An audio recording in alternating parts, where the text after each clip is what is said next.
What is up, my people? This is Mr. Tui, creator of the Digital SAT Crash Course series.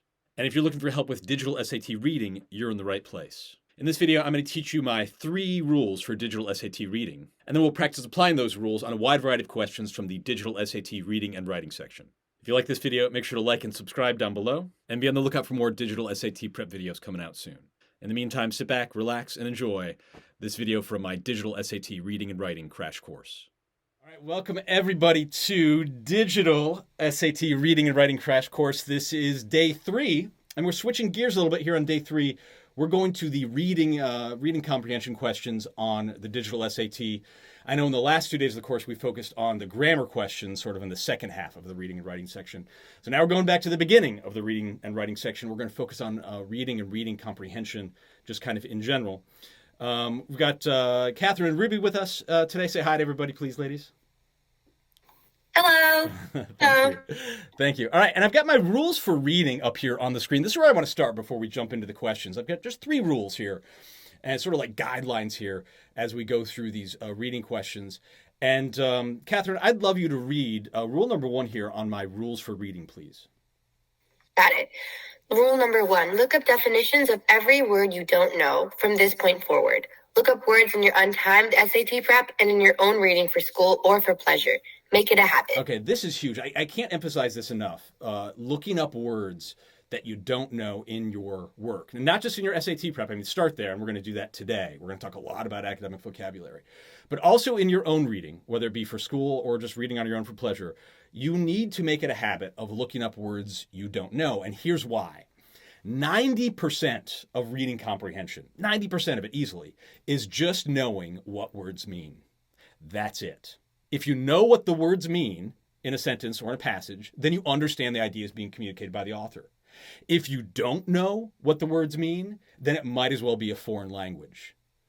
So you've got to think in terms, really, in fact, I coach students, think in terms of academic language like a foreign language.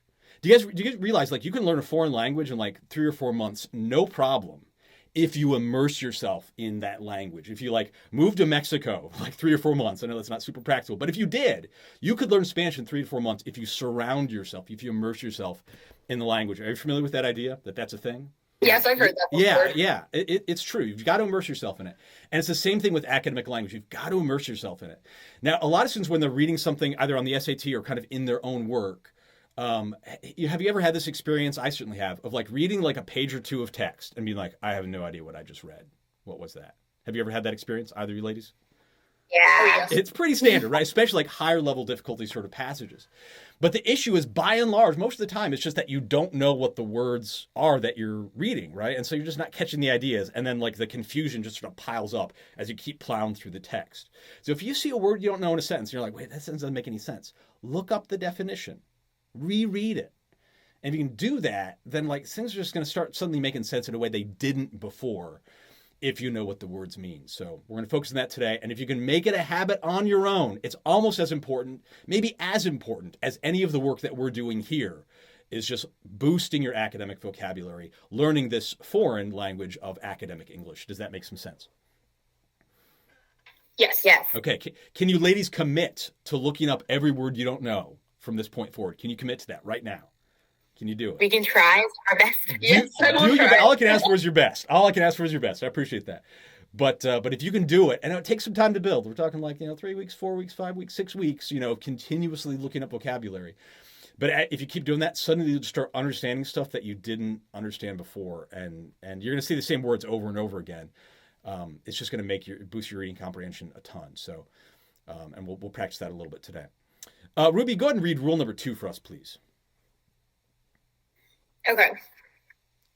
Read for meaning. Don't just rush through text. Slow down, reread when necessary, and ask yourself, what ideas are the author trying to communicate here? Yeah, and this kind of touches on what I was saying earlier, right? About like, don't just blast through a text like not understanding as you go along. Like if you read something and you're like, you don't know quite what it means, well, stop, go back, reread it if you need to. If you realize that you don't understand what 1 or 2 vocab words mean, look up the definitions and then reread it again. And I can pretty much guarantee if you chew on the language enough, you'll be able to figure it out. Take some time, and obviously on the actual SAT, like, you don't have time, you don't have a dictionary, right? So you can't look stuff up as you're taking the test. And you may not have time to reread everything, but you need to practice boosting your academic vocabulary, boosting your reading comprehension. That's just such a big part of the game. There is an art to approaching the questions and lots of strategies we'll talk about today. But right now, sort of a long-term game plan, you need to think in terms of increasing your reading comprehension. And that means slowing down to start, okay? Now, once you practice like really reading well, reading closely for meaning, the speed naturally comes, okay? But strangely, you got to slow down first before you can speed up. So keep asking yourself, what is the author trying to communicate here, and reread when necessary. We'll practice that a little bit today. And then, Catherine, I want you to read rule number 3 for us as well, please. Look for evidence in the text to support the correct answer choice and to eliminate incorrect answer choices. You don't need to bring in your opinion or think about what might sound reasonable. Focus on the evidence in text. Yeah. So the first handful of questions we're going to look at today, they're just like vocab questions. It's like we're plugging in the vocab words and picking the right word that makes sense in the context. The other sort of half of the questions are these reading comprehension questions where they're basically asking you to read and understand the main ideas in a passage. And then we got to pick the correct answer choice. The right answer always has the most evidence for it in the text. I'm going to repeat that. The right answer always has the most evidence for it in the text. You don't have to step back in your own head and sort of come up with an argument for a particular answer choice. You don't have to bring in your own opinion. You never have to do that. It's just always which answer choice has the most evidence for it. So I tell students all the time, get out of your head and get your nose in the text. And we'll practice focusing on the text and finding the answer that has the most evidence for it as well in these questions today. So any questions about these 3 rules for reading, ladies? No. Okay. All right. Well, let's practice them. Let's go to that first digital SAT practice test number 1. I'm going to bring it up here on my end. Can you ladies see that on the screen share? Yes. Okay. Yes. Okay, good. So I mentioned earlier, the first handful of questions you're going to see on the test are these definitions questions, basically these vocabulary questions. So we'll start with those. And we'll approach this a little bit like on the grammar. We're going to read this together. Catherine, you're going to start us off with question number 1. And then plug in answer choice A right off the bat. We'll kind of hear how it sounds, and we'll talk about the vocabulary in this paragraph, and we'll pick the best answer choice here. Go ahead and start by reading number 1, please. Okay. Former astronaut Ellen Okeo says that although she doesn't have a definite idea of when it might happen, she demands that humans will someday need to be able to live in other environments than those found on Earth. This conjecture informs her interest in future research missions to the moon. Okay. Well, right off the bat, what do you think about answer choice A? How does that sound to you, Catherine? It doesn't fit the whole paragraph. Yeah, it doesn't sound good. It doesn't sound good. I agree with you there. And what do you mean by that? Why do you say it doesn't fit the whole paragraph? Because, from reading it without inserting demands, it kind of sounds like she doesn't have a definite idea. Yeah. So she has some sort of idea, that's not confirmed. Demand seems too strong. I agree 100%, right? I mean, we look at the evidence here, right? She doesn't have a definite idea. It says that. And then later in the paragraph, in the last sentence, says, this conjecture informs her interest in future research missions to the moon. Do you know what a conjecture is? Do you know what that word means, Catherine? No. No. Okay. Ruby, do you know what conjecture means? No? I don't. You say so. No, Yeah, well, let's practice looking at vocabulary. Again, in your untimed work, which we're doing right now. This is all untimed. You see a word you know, look it up. So look up conjecture. Just do Google is probably the best way to do it. Just do conjecture definition. Just do a little Google search on your own. And tell me what you get for conjecture. I'm guessing you've heard it before, but tell me what definition you get. I think it's going to help us here in this question as well. Okay, so for what I got is it's an opinion or conclusion formed on the basis of incomplete information. Yeah. Kind of like a hypothesis, right? You don't know for sure, but this is your best guess, right? I mean, that's exactly what a conjecture is. Does that make some sense? Yes. Okay. So we still the answer is A, not so much, right? Yeah. Okay, I agree with you 100%. Plug in answer choice B, Catherine. Let's hear that. Okay. Former astronaut Ellen Okeo says that although she doesn't have a definite idea of when it might happen, she speculates that humans will someday need to be able to live in other environments than those found on Earth. This conjecture informs her interest in future research missions to the moon. All right, how's answer choice B sound? It sounds perfect. It sounds pretty good. Now, hold on. What does speculate mean? Do you know what speculate means, Catherine? Speculate isn't it she's theorizing, hypothesizing like what you said? Yeah, basically, right? So that fits perfectly with what we were saying earlier about the context of that passage. Does that make some sense? Yes. Yeah. Okay. Let's plug in those. I just want to hear them. You just plug them into the first sentence here. Let's hear doubts and establishes. I just want to hear them. Okay. Former astronaut Ellen Okeo says that although she doesn't have a definite idea of when it might happen, she doubts that humans will someday need to be able to live in other environments than those found on Earth. This conjecture informs her interest in future research missions to the moon. How's answer choice C sound? It doesn't sound good. It doesn't sound good, right? She's not doubting, right? She's hypothesizing. She's speculating. Yeah. Yeah, B sounds much better. Plug in D. I just want to hear it again. Okay. Former astronaut Ellen Okeo says that although she doesn't have a definite idea of when it might happen, she establishes that humans will someday need to be able to live in other environments than those found on Earth. This conjecture informs her interest in future research missions to the moon. How's answer choice D sound?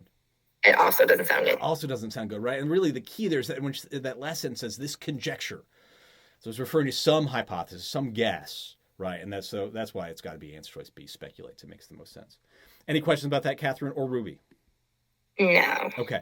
But the context of the passage is key there, right? You've got to understand the ideas around the vocabulary in question. But also plug it in. And it's a little bit like on the grammar section, right? Like the best answer will probably also sound the best or feel the best, even if you don't know the exact reason. So listen to your gut instincts. B sounds great there, and it makes sense in the context of the passage. Okay.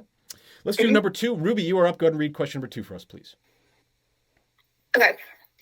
Beginning in the 1950s, Navajo Nation legislator Annie Dodge Wanika, I'm going to say that's how you say that, continuously works to promote public health.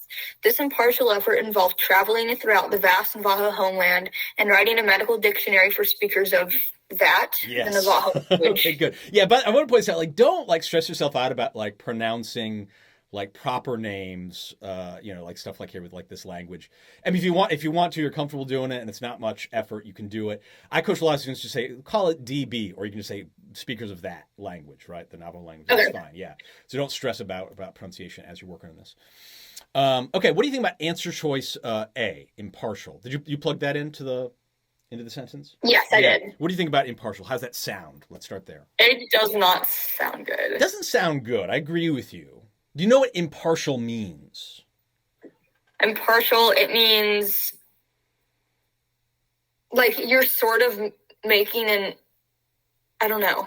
You've heard it before. Yeah. Well, I've heard it before, let's practice looking up definitions, right? Because anytime, even if you're like, I think I know what it means, but I'm not sure, look up the definition. Right now, look up the definition of impartial. Again, we don't like it right now. It doesn't sound great. I agree with you.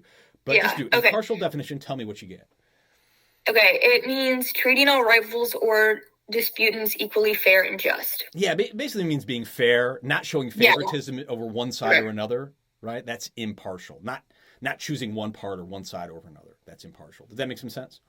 Yes. Okay. So that sounds totally wrong. It sounds totally right. Yeah, still, I know the definition is like, okay, yeah, definitely not. But again, notice it didn't sound good either, which is never a good sign also. So, but definitely know the definition. It's not answer choice A. Plug in answer choice B. Let's hear that. Okay. Beginning in the 1950s, Navajo Nation legislator Annie continuously worked to promote public health. This offhand effort involved traveling throughout. Yeah, how's that? This offhand effort involved. That just sounds like it. So it says that she's making an effort, but like the offhand effort, it just sounds like not making an effort. Yeah. I agree with you. What does offhand mean? Do you know what that means? Like if I said it in a sentence, it would make sense. But almost always when you hear it in a sentence, it's like the student made an offhand comment in class or something like that. It means kind of like off the cuff or like spontaneous or like it's like an offensive kind of like just not thinking about it too much. Yeah, not thinking about it too much. Kind of spontaneous. But so is this an offhand effort? Probably not, right? Like you said, it feels like she's not like really putting the effort forth, which is the opposite of the idea. How do you know that's the opposite of the idea? How do you know that? Well, because it says that she's making an effort to travel to these places. Yeah, and also look at the beginning of the sentence. Yeah, so if she's literally like from there. Yeah, and it says she works continuously. To promote public health. It's not an offhand effort. Yeah, that's not really even a thing. I don't know if I'd describe an effort as offhand. That's not good. Let's try answer choice C. Plug it in. Okay. Beginning in the 1950s, Navajo Nation legislator Annie continuously worked to promote public health. This persistent effort involved traveling throughout the vast Navajo homeland. That one sounds pretty good. That sounds pretty. I agree with you. Do you see why? Why does C sound good? Because she's actually making an effort. Like it's an effort that she's trying to. Yeah. What does persistent mean? What's persistent mean? Isn't it like to keep doing something, trying to do something, trying to do something? Not giving up, keep going. Absolutely. Does that make some sense here in this context? Yes, that one makes sense. Yeah, especially when, we look at the beginning of the sentence here, it says she continuously worked to promote public health. So when we consider that context, that matches beautifully. That's the idea for sure. Let's try D. I just want to hear it, but C's looking good. Okay. Beginning in the 1950s, Navajo Nation legislator Annie continuously worked to promote public health. This mandatory effort involved traveling throughout the vast Navajo homeland. Okay, how's that sound? Yeah. Yeah. I mean, I feel like for her, it isn't mandatory. Like, she wants to do it, but she's not like, I don't know, it just doesn't sound right. I agree. It doesn't sound right. And like a mandatory effort, it'd be like something she's forced to do or required to do, and it doesn't suggest that anywhere. We've got evidence that she worked continuously, or she never gave up. She kept going. But we don't have any evidence that it's mandatory. So C is the best here. And it sounds the best as well. So, again, a good sign. Any questions about that, Ruby? No. Catherine, any questions about that? No. Do you think you ladies would be able to answer these two sort of on your own with, like, just kind of plugging in, going with what sounds good? Yes, I think these two I would have been able to. These two, yeah, probably. We're going to see some tougher ones coming up, all right? And we just got to go through this process. But at the same time, still, we're seeing words that we don't know, right? You're seeing some gaps in your academic vocabulary already. We don't know the word conjecture. We don't know the word impartial, right? And sometimes the right answer just hinges on knowing what words mean. So, in our prep, keep looking up vocabulary words if you don't know what they mean, and your own reading as well, and keep boosting that academic vocabulary. Let's do number 3. You should see that on the screen share. Catherine, go and read number 3, and we'll go through the process here. Plug in answer choice A right off the bat. Okay. Following the principles of community-based participatory research, tribal nations and research institutions are equal partners in health studies conducted on reservations. A collaboration between the Crow tribe and Montana State University circumvents this model. Tribal citizens work alongside scientists to design the methodology and continue to assist in data collection. Okay. Let's talk about answer choice A. How does that sound right now? Circumvents this collaboration between bad, but I'm not exactly sure what circumvents also means. Yeah, interesting. Ruby, do you have any idea what circumvents means? Or no? Nope. Yeah, that's right. Well, I tell you, if we don't know, you can keep it, right? You said it doesn't sound great, but you're not sure what it means, right? That's what you said, Catherine. Yeah. Keep it for now. Maybe we'll come back to it. We will talk about the definition in just a minute, but let's try to answer this maybe without even looking up these definitions just yet. Go ahead and plug in answer choice B. Actually, before we do that, there's a couple vocab words I do want to talk about here. Look in that second line. It says participatory research. So following the principles of community-based participatory research. Do you have any idea what participatory means? Well, participate means to join in, right? Yes. Yeah. So what's participatory? So I would assume participatory research means that these both research institutions combine together and collab. Yeah. Or in this case, the community and the research institutions are working together. They're participating together. Yeah. It's a good example of a sort of high-level vocab word that maybe you don't know the definition exactly, but if you look at the root words, you can kind of figure it out when you consider the context. Yeah. Does that make some sense? Yeah. Yes. Also, that word methodology, the second to last line there, right? These guys worked alongside scientists to design the methodology and continue to assist in data collection. Do you have any idea what methodology means? Well, method means doesn't method mean some sort of way to do something? The way you do something. So guess what a methodology is if we're talking about some research study. What does methodology mean? Are they researching on how to figure out different ways to do something? Yeah, the methodology is just how you do a study. What you're doing exactly, right? Does that make sense? You see the word methods in there. It's a word that pops up on a lot of SAT questions. I think we'll see it coming up actually pretty soon as well on this practice test, or at least on another one coming up later. But know that word methodology. It's how you do a study. They're very interested. There's a lot of references to research studies and things like that throughout the digital SAT.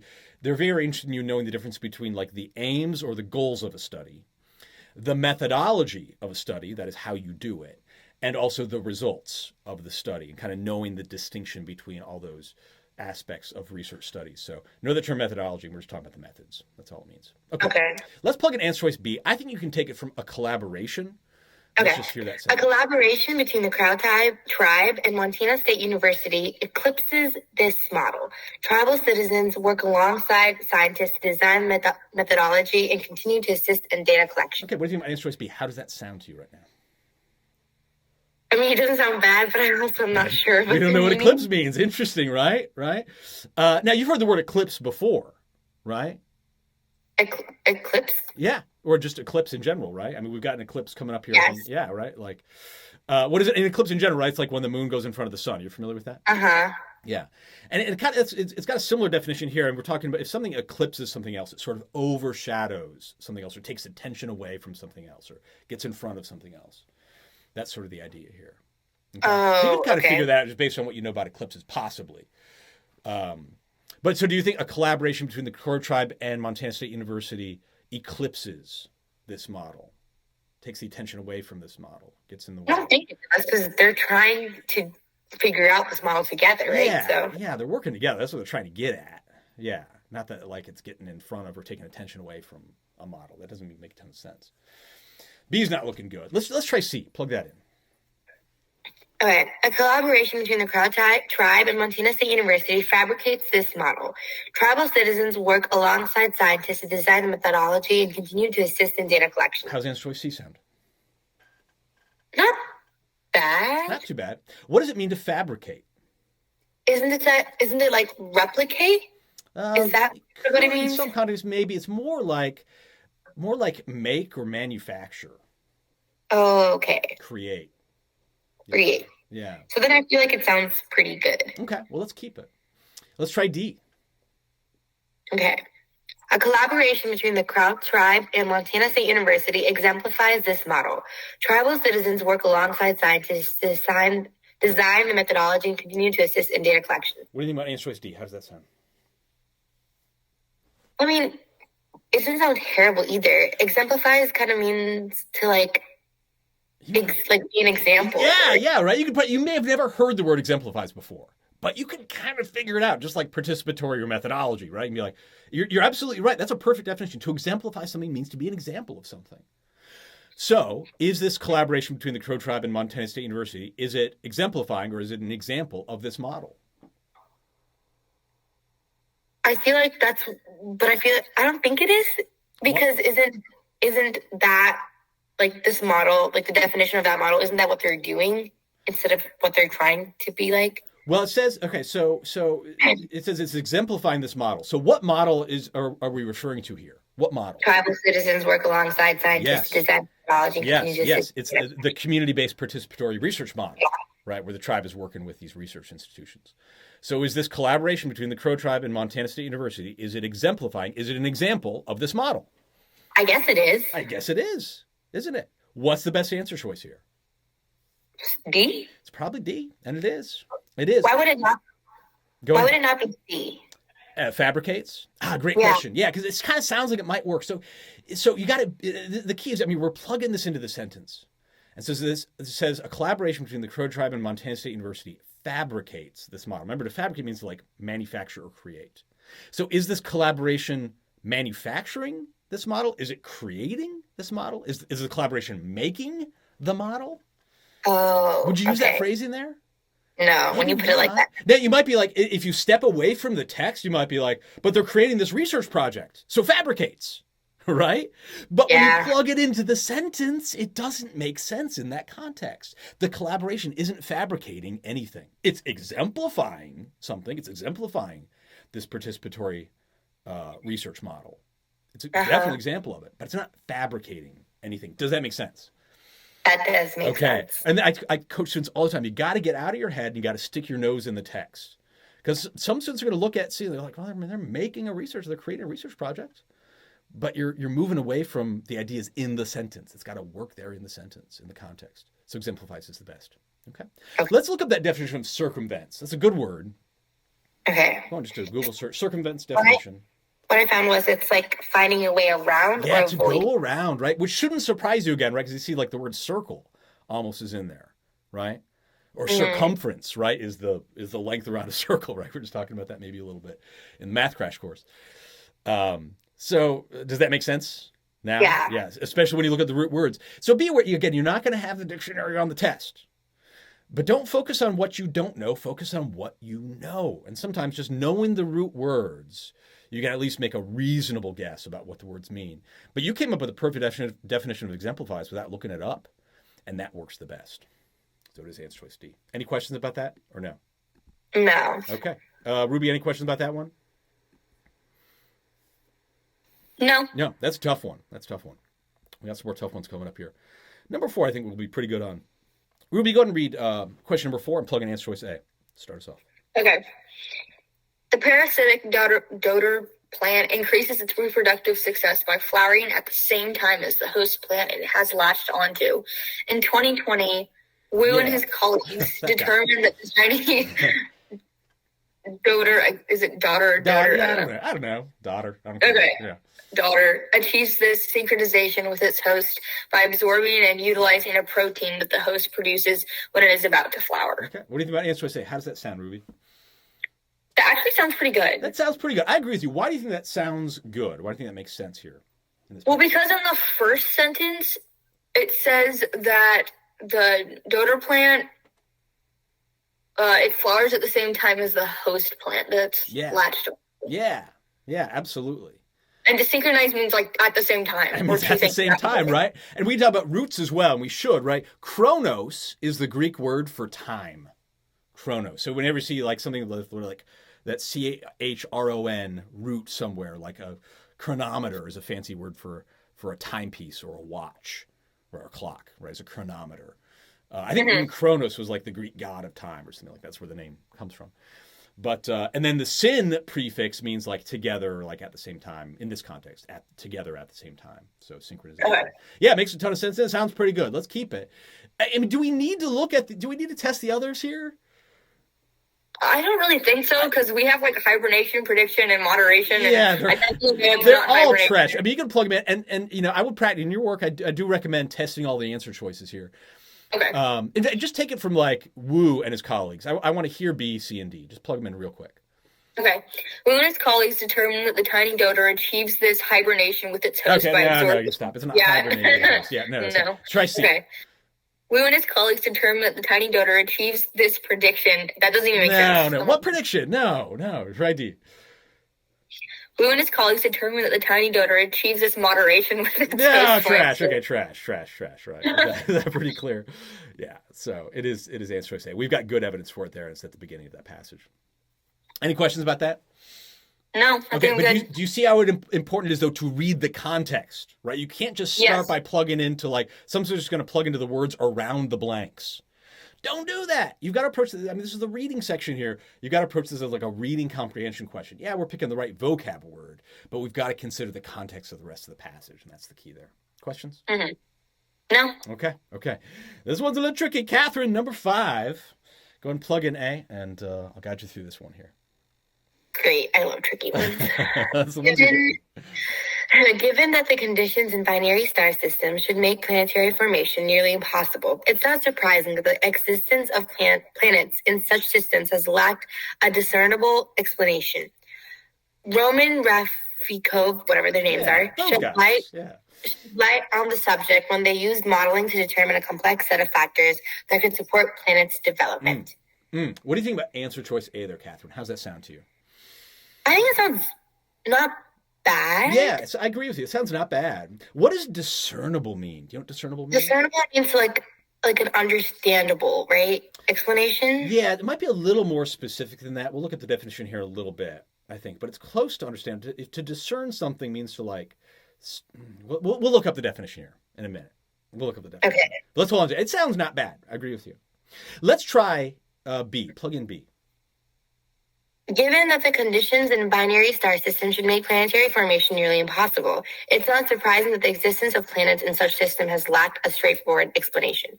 How's the answer choice B sound? I don't think it's terrible either. Yeah, it's not bad, right? And if you read it, you're like, oh boy, okay, not terrible. Keep it.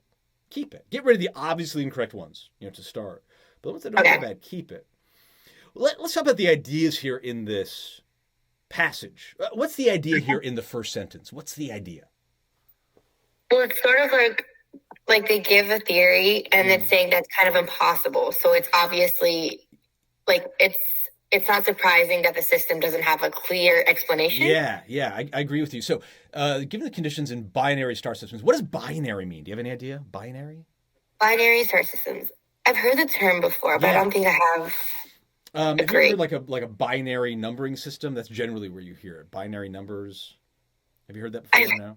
I've heard of it, but I'm not familiar. It's like in computers. Like computers only process basically. They don't. We have a numbering system based on the number 10. Is what we have, which is great. As humans, we've got like 10 fingers. It works out just great, basing our numbers in the number 10.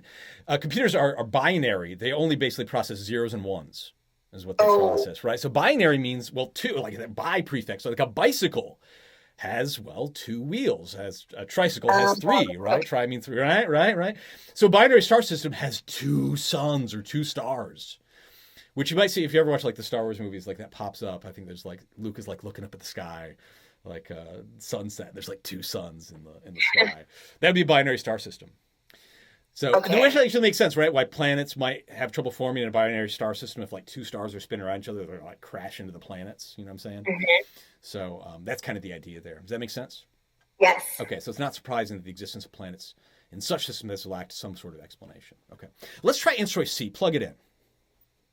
Okay, given that the conditions in binary star systems should make planetary formation nearly impossible, it's not surprising that the existence of planets in such systems has lacked an inconclusive explanation. How's the answer choice C sound? I feel like it doesn't sound terrible either. Interesting, right? Interesting. This is tough. Try D. Plug it in. Okay, I feel like it's definitely not D, but given that the conditions in binary star systems should make planetary formation nearly impossible, it's not surprising that the existence of planets in such system has lacked an unbiased explanation. Yeah, that's not good. Can we get rid of that? Yeah. Okay, yeah, it's an unbiased explanation. No. Not going on here.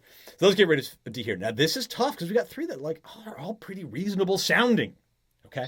Now we've got to look really, really close here at the ideas in this passage. It says, it's not surprising that the existence of planets in such systems has lacked blank explanation, some sort of explanation. Okay. Let's start with inconclusive. Let's start there. Has lacked an inconclusive explanation. So is it not surprising that the existence of planets in such systems has lacked an inconclusive explanation? Are we talking about the existence of planets in such systems lacking an inconclusive explanation? Never mind, it's probably not inconclusive. Why not? It's very tricky here. Why is C wrong? Why?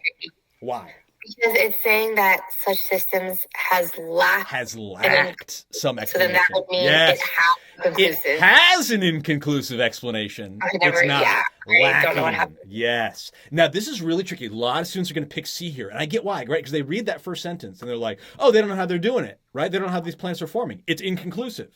And they'll pick C. Does that make sense? Why a lot of students are going to pick C. They're going to gravitate toward it. But it doesn't work when you put it into the context of the sentence. The sentence is saying the existence of planets in such systems lacks some sort of explanation. It's not lacking an inconclusive explanation. It's lacking a clear explanation, which is what you said earlier. Does that make sense? Yes. If you're guessing, but it's not C, if you're guessing between A and B, what's a better answer? Would it be B? Straightforward? It is B. It is B. It's just not a discernible explanation. I want you to look up the definition of discernible real quick. You're on the right track. But if something's discernible, it's got a very specific meaning. Go ahead and look it up. Discernible. Okay. It means able to be seen or understood. Yeah, able to be seen or understood or perceived, potentially.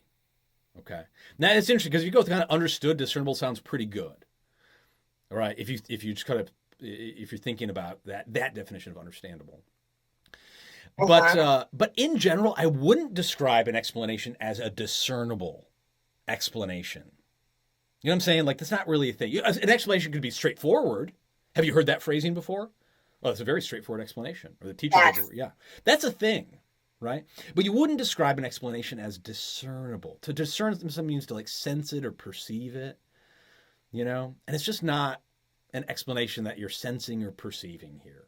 So then how would you like use discernible in like a correct sentence? Yeah, you could say like there's no discernible difference between these two methods or the effectiveness of these two methods.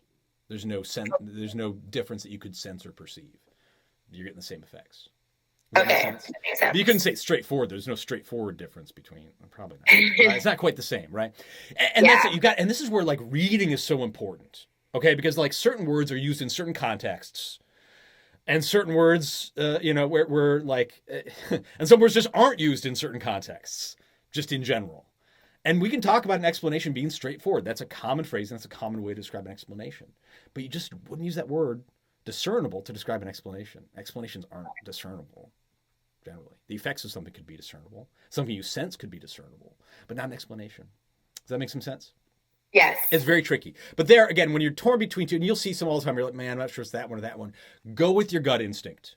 Because if you're thinking about it the right way, even if you don't know the definition of discernible exactly, you can get rid of C and D if you're reading it thoroughly. D is easy to get rid of. And then you got a 50-50 chance between, two answer choices. Those are good odds on a tough question. Take them and just go with your gut instinct. Questions about that, or does that make some sense?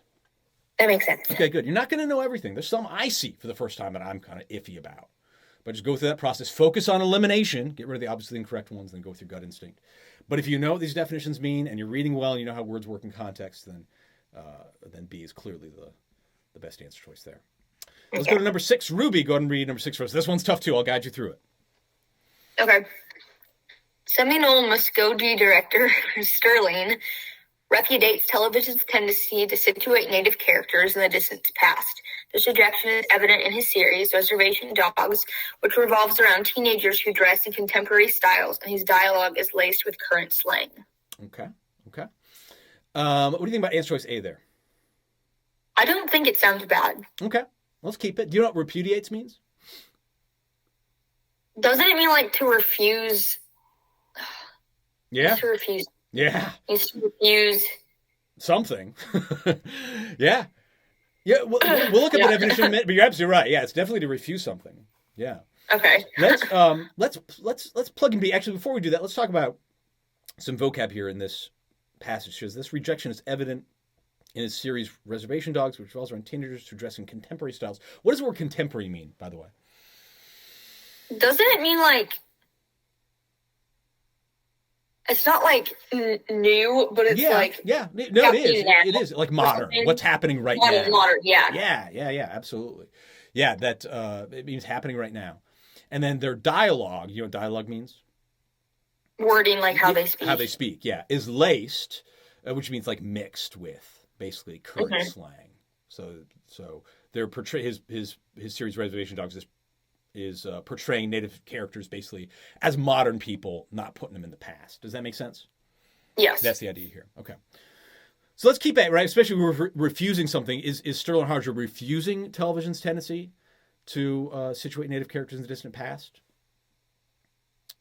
Possibly. Does that make some sense? Yeah. Yeah, possibly. Yeah. There's some sort of rejection going on here. Try B. Plug in B. You just plug into the first half. Seminole Muskogee director Sterling.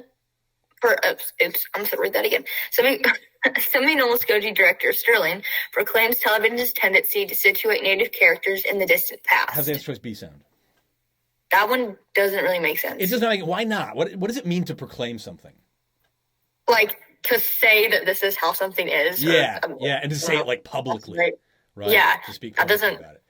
Yeah, that doesn't. Especially because the next part is like this rejection is evident. Like, why is he proclaiming it? There's some rejection implied here, right? He's not proclaiming television's tendency to situate native characters in the distant past. That doesn't even make sense, like grammatically, hardly.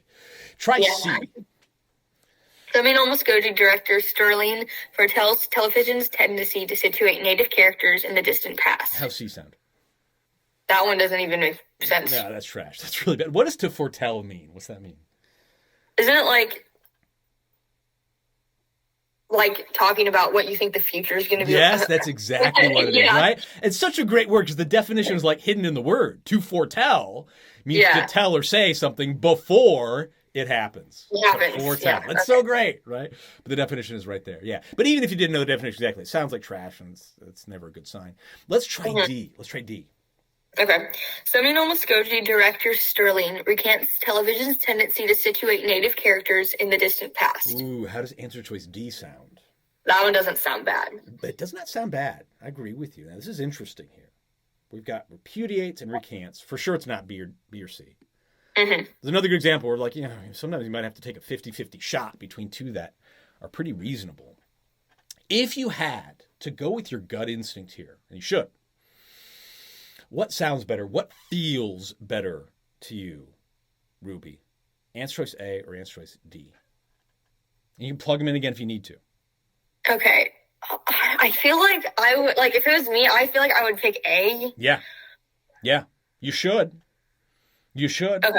Because A is right. Oh, and D isn't. Let's look up some definitions now. And it's a great example. You're like, you may not always know exactly why, but it's going to make sense here in just a moment. Look up the definition of to repudiate. Okay. Repudiate means to refuse to accept or be associated with. Yes. Oh, okay, then that makes sense. Right. If you're refusing to accept television's tendency to situate native characters in the distant past. Does that make sense? Why, that's the perfect word here in this context. Yes, that makes absolutely. That makes sense. Now, recant sounds decent as well, especially because, like, there's some rejection going on with to recant something, it's got kind of like a negative connotation of sorts. But look up the definition of to recant. It's very specific, and it just doesn't work here. Not exactly. Okay. Recant means to say that one no longer holds an opinion or belief, especially when considered. Yeah. It's like take back something you said before, something you believed before. Almost always you hear it's like someone, the witness recanted his testimony, right? So like, I took back what I said earlier. That wasn't true, or that wasn't accurate. Yeah, and so in this it doesn't make sense at all because he's saying that he made a whole series about his rejection. So why would he be taking it back? He's not taking anything back. Yeah. He's rejecting television's tendency to situate native characters in the distant past, but he's not doing any recanting. You can't recant something else someone else does, or something someone else does.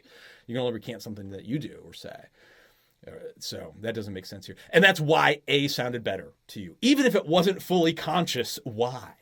Isn't that interesting? Yeah, that's very interesting. That's why you got to go with your gut instincts. Your gut knows things your brain doesn't know. Mm-hmm. And are your gut instincts perfect? No, they're not perfect. But if you got to bet on them, always bet on your gut. It's your best bet. Okay. But also keep looking at vocabulary because you gotta boost it, and sometimes just knowing the right word, determines the right answer. So keep looking up vocab in your prep and in your own reading as well. All right, question number 7. Now this is different. We're out of the vocab section. So when you take this test, you're going to see a handful of questions starting just those vocab questions. And then you get into the reading comprehension questions. This is where evidence in the text becomes even more important because the right answer here is going to have more evidence than all the wrong answers. So we got to read carefully here. The funny thing about these questions, I really recommend starting with the question below the paragraph. Start below the question, start with the question, and then we'll read the passage. Does that make some sense? Catherine, I think you're up. Do you see the question there below the paragraph? Yeah. Read that, please. Read that question, and then we'll read the paragraph together.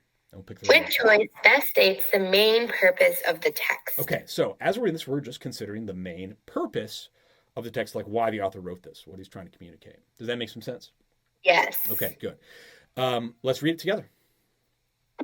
Okay.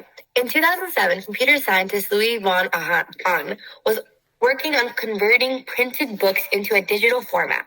He found that some words were distorted enough that the digital scanners couldn't recognize them, but most humans could easily read them. Based on that finding, von Ahn invented a simple security test to keep automated bots out of websites. The first version of the test asked users to type one known word and one of the many word scanners couldn't recognize. Correct answers proved the users were humans and added data to the book digitizing project. Okay, good. I don't think there's too much difficult high-level vocabulary in there. But let's do this. Let's test these answer choices. And we're just considering evidence in the text. Which choice best states the main purpose of the text? Go and read answer choice A, and we'll look for evidence for it. Okay, to discuss von Ahn's invention of that thingy. Yeah, reCAPTCHA. You've seen that before, right? reCAPTCHA thing where it's like, prove you're not a robot, right? And you got to like click all of the things that like most of the time these days like click all of the umbrellas in the picture, right? That's kind of how it works. It used to be like you had to type in words, yeah, and occasionally you might still see it, but that's reCAPTCHA. Okay, so do we have evidence that the main purpose of the text is to discuss von Ahn's invention of reCAPTCHA? Do we have any evidence for that? I don't think so. I see a little bit. Okay, never mind. I see a little bit.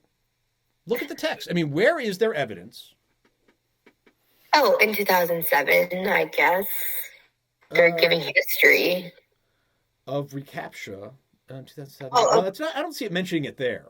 I see it elsewhere. Is it when the first version of the reCAPTCHA test asked users to type one known word? They're talking about it there for sure. And even a little bit before, in the sentence before, it says he found some words were distorted enough that digital scanners couldn't recognize them. I mean, they're basically leading up to sort of like how the reCAPTCHA was developed there, even in the sentence before, even though it doesn't mention the word reCAPTCHA. Oh, okay, I see. Does that make some sense? Yeah. Yeah. And maybe even in the last sentence as well. Oh, that's true. Okay, never mind. Even though we only see the word reCAPTCHA like once. Yeah. Right? I mean, it's sort of discussing. I mean, I have to admit, I'm not saying it's the right answer for sure. I'm not looking at the right answers right now, but I see some evidence that the main purpose of the text is to discuss the invention, von Ahn's invention of reCAPTCHA. Do you see it now? Yeah, I see it now. Why did you say no right off the bat? Were you not looking at the text, or what are your... I was looking at the text, but I was looking for like a direct... Like, because they asked which, choice is the main purpose. Yeah. And it didn't directly say that it was disgusting, so I just assumed it wasn't. Gotcha, but do you see it now? I mean, it is. It doesn't say, here, I'm going to discuss it right now. Pay close attention, right? You won't see that. But is it discussing the invention of reCAPTCHA? Yes. Yeah, it is. All right, I would keep it. Let's look at the other answer choices. Try B. To explain how digital scanners work. Okay. Do we have any evidence that the main purpose of the text is to explain how digital scanners work? Well, it's not the main purpose, but it is mentioned. Do we have any evidence that the main purpose of the text is to explain how digital scanners work? No. Now, you're right. It does mention digital scanners.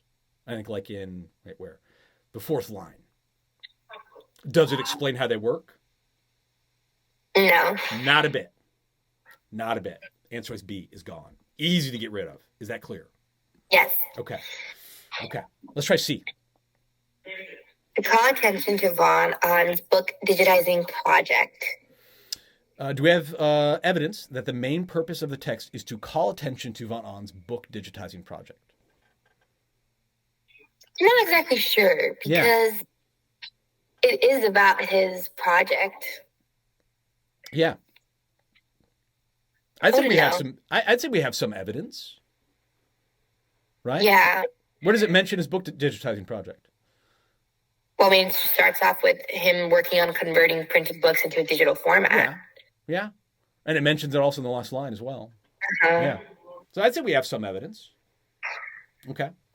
That's reasonable. Now let me ask you this. What is there more evidence for? Answer choice A or answer choice C? I guess answer choice A. Yeah, I would agree with that. Why A? Because I feel like C is super specific. Yes. Yeah. And it's like the main reason they're mentioning the book digitizing project is to explain like how he invented the thing, right? You see that? So they mention it, but even if we're just like comparing the amount of lines, like basically the second and third, and even fourth sentence all really relate to his invention of reCAPTCHA. Whereas only the first is sort of dedicated to the book digitizing project. Does that make some sense? Makes sense. So we're just talking about like the amount of evidence. There's more evidence for A. Okay. Does that make sense? Yes. It's just not talking. I mean, the thing is not about the book digitizing project primarily. It's about reCAPTCHA. Try D. I just want to hear it. D. To indicate how popular reCAPTCHA is. Do we have any evidence that that's the main purpose of the text? No. No, that's trash. Right. It's gone. Yeah. You'll see this all the time. There's two answer choices that are like trash. Like here it's B and D. They're just no good. Right. Both A and C are reasonable. But if you're torn between two answer choices, go with the answer choice that has the most evidence for it and let that guide you. Does that make sense? Yes. Okay. A lot of students are going to go with C here, right? And you're just like picking out like a little snippet. That's not the game. We got to look for which answer choice has the most evidence. In this case, A. Let's go to question number 8. This one's tough. Ruby, you are up. Go ahead and read question number 8. And read the question below the passage as well. Okay, wait. So I'm reading. Which what choice best describes? So we're on question number 8. Oh, okay. So I'm reading that first. Yeah, reading the question first. Okay. Which choice best describes the function of the underlined sentence in the text as a whole? Okay. So we got to pick the answer choice that describes the function of the underlined sentence in the text as a whole. So as we're reading this, we're really considering the function or the purpose of that underlined sentence. Go and take it from the top. We'll read this together. Okay. The following text is from Edith Wharton's 1905 novel, The House of Mirth. Lily Bart and a companion are walking through a park. Lily has no real intimacy with nature, but she had a passion for the appropriate and could be keenly sensitive to a scene which was the fitting background of her own sensations. I'm going to stop you real quick. That's a thick sentence there. Does that sentence make any sense to you or not so much? I feel like if I read it again, it would make more sense. I feel like it kind of makes sense, but like... Yeah, let's talk about the vocab here. Let's get a handle on that first. So Lily had no real intimacy with nature. What does intimacy mean? I know what it means, but like... If you have an intimate friend, what does that mean? Yeah. What does that mean? To be close to them. They're close to him, yeah. So if she has no real intimacy with nature, what does that mean? That she's not close to nature. Yeah, she's not close to nature. She's not like a hippie, right? She's not like, prancing through, fields of daisies, She's not going, rock climbing Boulder, Colorado, She's not real intimacy with nature. Okay, all right. But she had a passion for the appropriate. Ooh, what the heck does that mean? She had a passion for the appropriate. I mean, I don't know. Does it mean like she appreciates nature, but she's not going to go like lay in the grass and smell flowers? Maybe, yeah. So she had a passion. So she's got like strong, enthusiasm for the appropriate, just for things that fit well together. That's sort of what it means here. When things fit well together, the appropriate. Sort of like, I don't know if you ever like you're listening to some music and like just the scene you're seeing before you kind of fits perfectly with the music you're playing on your headphones. You know what I'm talking about? Have you ever had that experience? And it kind of feels like you're in a movie, like this is the soundtrack to your life. I mean, that's kind of the idea. She has a passion for the appropriate. Keep reading, please. And then it says, and could be keenly sensitive. Keenly just means like finely or in a detailed way. Keenly sensitive to a scene, which was the fitting background of her own sensations. Okay. So it's kind of like the idea I was talking about earlier with like the music and what you're seeing. It's like sometimes she sees a scene in front of her that suits her own sensations or her own feelings. Does that make some sense? Yeah. Okay, let's keep reading. Okay. The landscape outspread below her and seemed an enlargement of her present mood, and she found something of herself in its calmness, its breadth, its long free reaches. Okay. On the nearer slopes, the sugar maples waved like pyres of light. Lower down was a massing of gray orchards, and here and there the lingering green of an oak grove. Yeah. Okay. That's a lot of words. There's a lot of words there. Absolutely. Yeah. That word pyres, that just means it's like a fire, basically. So the sugar maples wavered or kind of like shook or waved, maybe like in the air, like pyres of light, fires of light. Okay. And there's a bunch of other trees there. Okay. Let's go back to the question, which says, what describes the main function of the underlined sentence in the text as a whole? I want you to read answer choice A. We're going to test this with evidence in the text. Okay. It creates a detailed image of the physical setting of the scene. Okay. Does that underlined sentence, does that function to create a detailed image of the physical setting of the scene? Yes.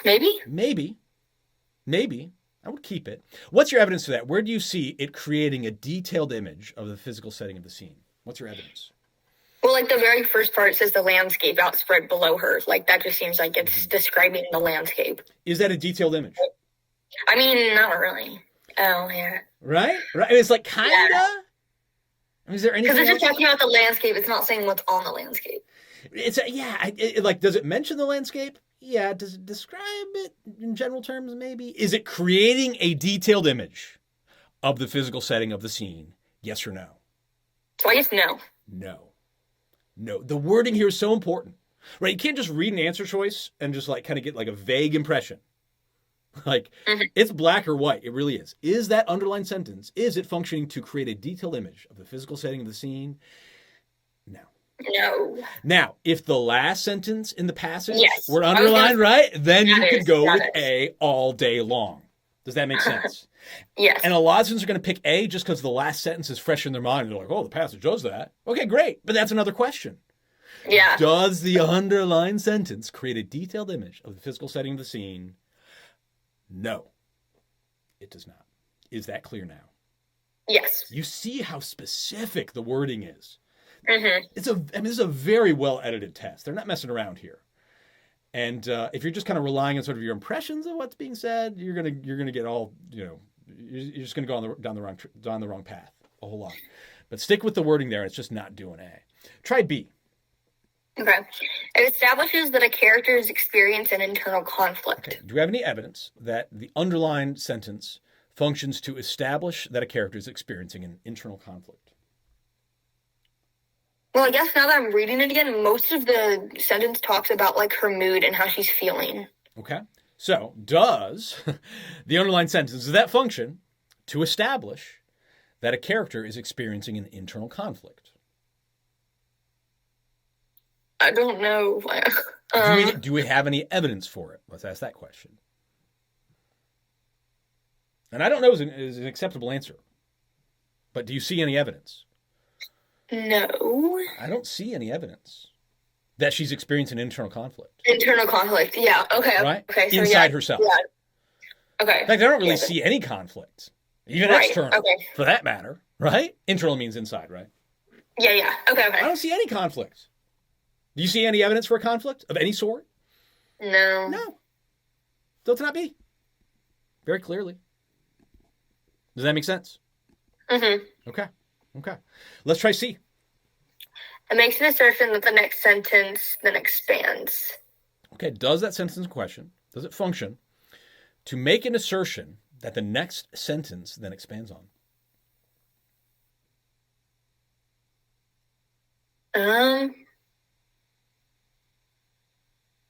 Focus on the text. Does it make an assertion, that underlined portion, does it make an assertion that the next sentence expands on? Yes. What's your evidence for that?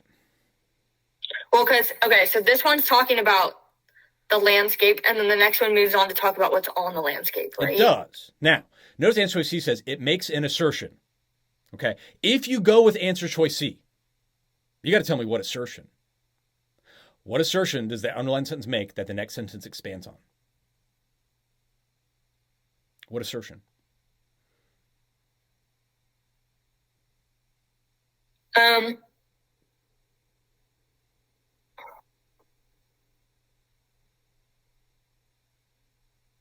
don't know. I feel like I'm reading it and I can understand it, but I'm not. What's an assertion?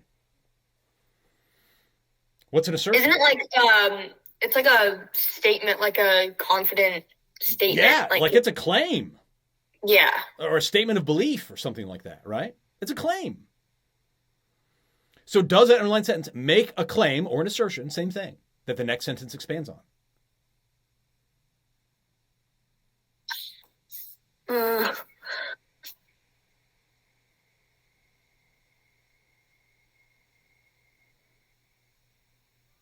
If it does, you got to tell me what the claim is. Okay, so no. I mean, No. like, I'm not seeing a claim there that the next sentence expands on. Like, is there sort of a claim or an assertion there? Maybe about like it's just saying the landscape outspread below her seemed an enlargement of her present mood, and she found something of herself in its calmness and its breadth and its longed free reaches. Now, does the next sentence expand on that? Well, the next sentence describes the scene. Mm-hmm. Does it expand on that assertion? No. Not really. Not really. Don't get me wrong. Like C is like reasonable sounding enough. But if you go with C, you've got to be able to identify what the assertion is that the next sentence expands on. And I'm not seeing it. Does that make some sense? Yeah. Yeah. Catherine, does that make some sense? Well, there's not really an assertion there that the next sentence expands on.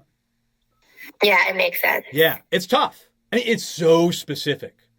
It's so specific. Yeah, this is very confusing to me. It's very tough. This is very tough. Okay, this is a very, very tough question. Especially because like nobody's reading stuff from like are you reading stuff from the 1900 like on your own for pleasure?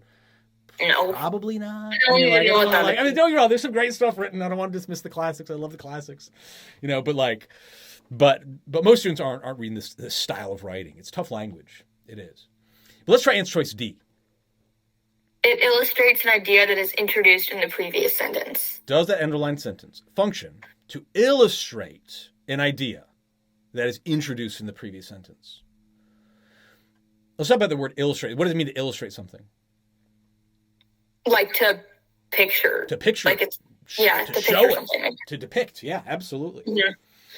So does that underlined sentence, does it illustrate an idea that is introduced in the previous sentence?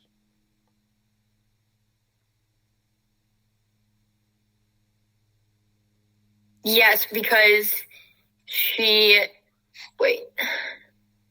Yeah, It what? says that she has no real intimacy with nature, but... Wait, where is it? But she had a passion for the appropriate, and so, like, when she's outside, it's an enlargement of her present mood. Yes. What's calm. outside of her? She's aware when what's outside of her is an enlargement of her present mood. She's sensitive to scene, which is the fitting background of her own sensations. So she's aware of like what in nature matches what's inside her. She's aware of that. Mm-hmm. And then does the underlined sentence illustrate that idea? Does it show that idea? Yes, it does. Is that clear? Yes, now it is clear. Now, if I went back now and read all of the other sentences after reading that last one, I would have been like, no. Yeah. D is the best here. Don't get me wrong. This is very tricky. When I saw it the first time, I wasn't sure about it. I think I was kind of going back and forth between C and D like you were. Mm-hmm. Maybe even considering A, right? Like forgetting that it's talking about the underlined sentence, not the last one. It's a very tough question. Some of them do get really tricky. This is one of them for sure. But if you're really thinking clearly about the ideas and testing those answer choices, answer choice D has more evidence for it in a way the others just don't have any evidence. Does that make sense? Yes. Okay. Very tough. It takes, you got to read closely, man. This is why you've got to start all this work untimed. Okay, because if you're jumping right into timed work, and you're rushing through this, you're not going to catch any of this. You've got to practice reading well, reading closely. One, understanding the question. Two, reading those answer choices carefully. And three, just testing them with evidence in the text. It's a very specific process that you have to go through. Yes, because these questions are always the ones that I struggled with the most in the reading and writing section because you have to figure out what it means. And you've got to do it quickly. Okay. Yeah, that's what I really struggled with. But you've got to get your process down first. You got to think clearly about it first and practice finding evidence first. And then once you're doing it untimed, we'll add the timed element. We'll talk about that again in day 4, that process. But that is a tough question. Let's do this. Let's take a little break, and we'll come back and keep practicing this, testing these answer choices based on evidence in the text. And I'll see you guys in about 5 minutes. Does that sound good? Yep. Yes. All right. See you soon. Thank you, ladies. Mm-hmm.